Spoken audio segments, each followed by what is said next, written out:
അമ്മമാർക്ക് ഇവിടെ വരാൻ സാധിച്ചില്ലെങ്കിലും ഇവിടെ വന്ന എല്ലാവർക്കും എന്റെ വിനീതമായ സ്വാഗതം ഞാൻ അറിയിക്കുകയാണ്. ഇപ്പൊ നമ്മുടെ അമ്മ നമ്മുടെ ജീവിതത്തിൽ നമ്മൾ കൺകണ്ട ദൈവമായ അമ്മയെ ആദരിക്കാനായിട്ടുള്ള ചടങ്ങാണ്.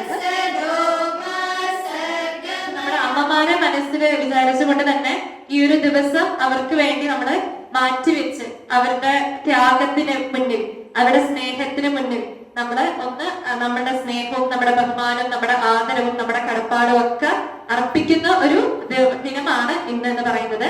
അതിലേക്കായി നമ്മളോടൊപ്പം ഇന്ന് എത്തിയിട്ടുള്ളത് മിസ്റ്റർ ശങ്കർ എൻ വി ആണ്. നമ്മുടെ സ്കൂളിന്റെ വെൽവിഷർ കൂടെ ഇൻകം ടാക്സ് ഫിനാൻഷ്യൽ കൺസൾട്ടൻസി നടത്തുന്നു.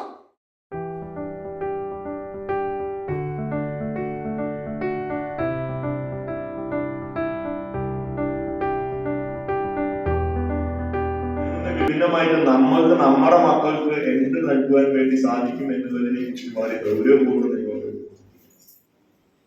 നമ്മൾ ഓരോ ദിവസവും നമ്മുടെ കൊച്ചിനെ വളർത്തി വലുതാക്കുന്ന സമയത്ത് ഒരു ദിവസം എന്ന് പറയുന്നത് ആ കുട്ടിക്ക് ഭാവി ജീവിതത്തിലേക്കുള്ള ഒരു അനുഭവമാണ് വളർത്തുന്നത്. ആ ഓരോ ദിവസവും നമ്മൾ ഓരോ പ്രവൃത്തി ചെയ്യുന്നതിന്റെയും പ്രാധാന്യം ഉൾക്കൊണ്ട് ആ കുട്ടിയെ നാളെ സമൂഹത്തിന്റെ നന്മയിലേക്ക് ഉതകുന്ന തരത്തിലായി നമ്മൾ തന്നെയാണ് നമ്മുടെ കുട്ടികളെ ഈ സമൂഹത്തില് നമ്മൾ തന്നെയാണ് ഈ സമൂഹത്തെ നിർമ്മിച്ചുകൊണ്ടിരിക്കുന്നത്. ആ സമൂഹത്തിന്റെ നിർമ്മാണ പ്രക്രിയയുടെ ഭാഗമാണ് നമ്മൾ ഓരോരുത്തരും. അപ്പൊ നമ്മൾ ഓരോരുത്തരും നിർബന്ധമായിട്ടും ഇന്നു മുതലെങ്കിലും നമ്മുടെ വീടുകളിൽ നമ്മുടെ കുട്ടികളെ സംസ്കാര സമ്പന്നന്മാരായിട്ട് വളർത്തുക, അവർക്ക് യഥേഷ്ടം കളിക്കാനും യഥേഷ്ടം ചിരിക്കാനുമുള്ള അവസരം ഉണ്ടാക്കി കൊടുക്കുക, കാര്യങ്ങളുടെ ഗൗരവം മനസ്സിലാക്കി കൊടുക്കുക, ജീവിതത്തിൽ ചിന്തിക്കാനുള്ളത് ജീവിതം പഠിപ്പിച്ചു കൊടുക്കുക, ജീവിക്കാൻ പഠിപ്പിച്ചു കൊടുക്കുക. അവൻ ജീവിതപ്പെട്ടവരാണ് നമ്മുടെ അമ്മയും അതുപോലെ തന്നെ നമ്മുടെ അധ്യാപകരല്ലേ.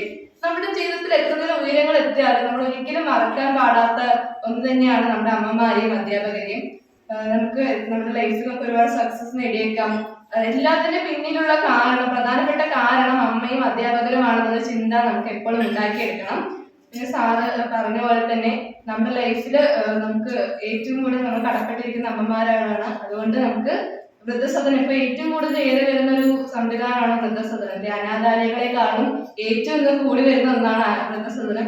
സോ നമ്മളുടെ അമ്മമാർക്ക് വൃദ്ധസദനത്തിലേക്ക് പോകേണ്ട ഒരു അവസ്ഥ വരാതെ നോക്കേണ്ടത് നമ്മൾ ഓരോരുത്തരുടെയും കർത്തവ്യമാണ്. സാറ് പറഞ്ഞ കാര്യങ്ങൾ കേട്ടുകൊണ്ട് മാത്രം ഇരിക്കാതെ നമ്മുടെ ജീവിതത്തിൽ പ്രാവർത്തികം കൂടി ആകുമ്പോഴാണ് ശരിക്കും പറഞ്ഞാൽ നമ്മുടെ ജീവിതത്തിന്റെ അർത്ഥം ലഭിക്കുന്നത്.